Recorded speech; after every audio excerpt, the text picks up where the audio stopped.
we've also talked a bit of finance. It's budget day tomorrow. And as you know, every fortnight here on the platform, we talk your personal finance and why your money matters. You can't take it with you when you're gone, so how do you make the most of it while you are here? It's time for Your Money Matters with Sam and Dieter from Harness Financial. And Dieter's actually in the hot seat today. Dieter, how are you? I'm very well, yourself. All right, good to see you. Sam's sitting this one out because you've got a guest, and you're going to talk, what, about workplace savings? Workplace savings plans. All right, get into it. Just in time for budget cut or budget savings and extra money in our pockets. Yeah. So, this morning I'd like to welcome Luke Hodgson from Booster Financial Services here. I've worked with Booster for a while now, and I've always appreciated the ability to think outside the box. Look at new ways to actually help people. And one of those today, and just to go back, over above that, it's Kiwi Savers, it's UK pension transfers, Aussie super transfers, transactional high interest accounts, and many other things which are really exciting developments. But today, workplace savings plan. So, good morning, Luke. Welcome. Good morning. Thanks for having us. So, do you want to give us a 30,000-foot view of what is a workplace savings plan? Yeah, well, a workplace savings plan is really just a voluntary superannuation scheme, so it's separate to KiwiSaver, whereby the employer and the employee can contribute towards for their retirement. All right, so obviously we look at people paying actually more money on a yearly basis, so there has to be a good rationale for that.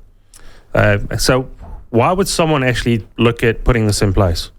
Yeah, well, I think there's a lot of reasons. If you set these up correctly, we can actually help the business actually with their bottom line, help with more of a continued plan for their staff, have increased staff engagement, and also we can actually help the employees reach better retirement outcomes.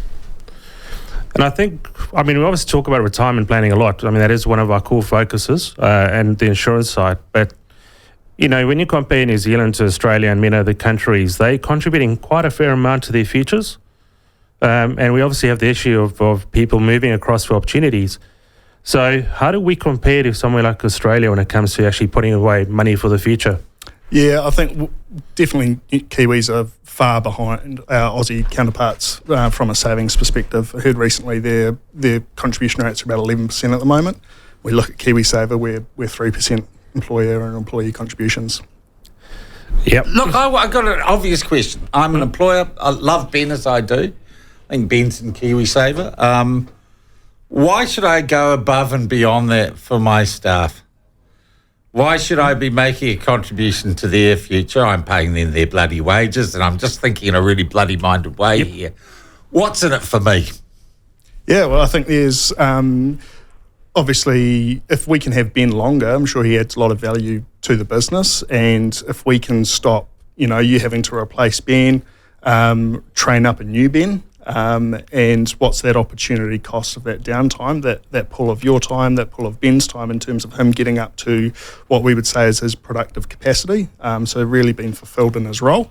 What's that opportunity cost? And if we can address that, maybe potentially through a workplace savings plan, we might be able to actually add value to the business as well and create a more efficient and I suppose business. If Ben does the dirty and buggers off, I can also, that's more attractive to get the next Ben. So we've got this added workplace savings scheme in place. Absolutely. And one of the benefits within the plan is that the employer can really set the rules with it. It's really, really flexible.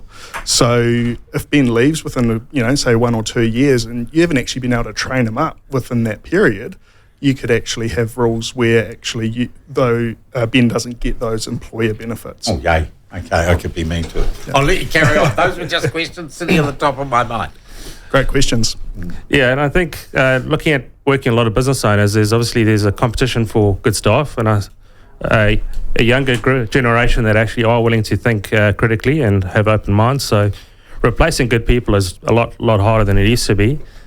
So if we look at the type of employers who really would benefit from this, what kind of businesses are we looking at that would get a benefit from this sort of service and product? Yeah, I think key businesses where people have a difficulty in attracting good staff, maybe that's retaining good staff. I think even your local plumbing business that hires a lot of apprentices, how do we keep those apprentices for longer than once they've just been qualified and stopping them from just starting their own thing? people that are seeing a lot of people go overseas to Australia and the likes. How do we engage those people long term for the benefit of the business? Yeah, and I think it obviously ties in a lot to what the discussion is today, which I think that fundamentally it comes down to where does your money come from? So if you don't provide for your future, you're reliant on the government. And if you're reliant on the government, that's going to obviously impact your bias. So part of our goal at Harness is to really sort of help people take control of their future and actually have a better outcome because they actually put the effort in.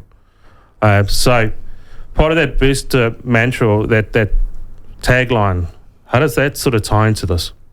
Yeah, well, I think the tagline for Booster really is helping Kiwis make sense of money. And,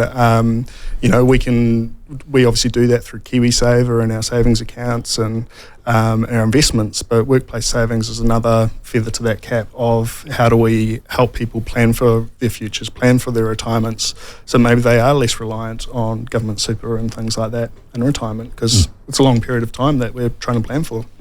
Can I ask, does a workplace savings plan require the participation and agreement of both the employer and the employee? Yeah, so you can set that. That's totally up to the employer to set up with their advisor to be able to set those rules. So whether the employer is the only one that contributes or the employee has to contribute as well, it's very, very adjustable based on the needs of the business. Yeah. And I take it, Dita, someone talking to you about their financial well-being and you say, come up with a plan. It's in my head now, come up with the plan. You can hook them up with someone like Luke to discuss these specifics. Well, I'll be the advisor on point through that process, and then Booster will be the provider behind providing all the service and all the actual functionality and the know-how from that perspective. But I'd be the front, and I'm not the pretty face in harness, but I will still be the face in harness. But I'll have people like Luke and his team behind me, which gives me confidence to actually keep giving advice. Yeah. Look, I'll tell you what, really interesting, and the more I've talked to you guys, the more I've thought about it. I see the Retirement Commission as saying, woeful retirement planning. I'm planning to get here on the next wee while too, because the more I've thought about it, and largely it's been by exposure to you guys at Harness, we just need to get people, too late for folk, or not quite too late for folk like me, but we need to get the next generations aware of this and aware of the difference between misery and success when it comes to retirement planning, eh? Very much so. And I think if we look at somewhere like the movements happening in China where there's an apathy amongst the youth, where, there's 20% unemployment and people are going, why bother? There's no point. Yeah. We need to get people's aspirations back up there. We need to get their hopes up there. We need to get them excited about what they can achieve and get this mindset of apathy behind us, because it'll just drag the country backwards. So if people are into this, how do they go about if they're interested in this idea? And do you raise this with clients, or do they have to ask you? How does it work? Well, this is specific to business owners. So, when we do speak to business owners, we've met with quite a few now, and this is one of the areas we look at. It sort of complements the group insurances really well, because one is reactive and one is proactive. They just give me a call. It's 021 0268 7955, or go to our website, harnessfinancial.co.nz with a South African accent, and just book a time. Yeah, and have a chat to you about it. All right. Look, the other question, does this run in fads? You set these things up there for a long time, aren't they? Because they are designed to keep and retain staff and obviously pay out. So we're talking careers, we're talking decades that these things need to be administered for. Yeah, they're long-term plans. Okay. Are you here for the long term? And that's the question I guess I always ask. Yeah. I mean, Boost has been around now for 26 years. We're one of the original KiwiSaver providers, and we've been one of the government default providers since the get-go as well. So long heritage and long place to keep going. Yeah, and I've just moved country, so I've got nowhere else to go. Yeah. And Dita, you leave the administration to you? The background administration is handled by Booster, and that's the way it maintains scalability. And I'll just make sure the advice is appropriate to the setup and the ongoing maintenance. But ultimately, it allows for individual conversations if people want to get more detail and get more specific on their own plans. Really good, really interesting. and I'm thinking about it now as a small to medium enterprise, if I survive budget day tomorrow. Oh, look, while I got you here, got to ask you, should we be, and I had a really interesting discussion with Oliver Hartwitz from the New Zealand Initiative, and New Zealanders get quite obsessed about the budget, and you watch Budget Day. I've done lots of them, and I'm over it. Is this the budget we should be concentrating on, Dita, or should we be concentrating on our own personal budgets and our own income and expenditure? There is obviously an impact, and I think one of the questions you raised a few times is why are we having tax cuts?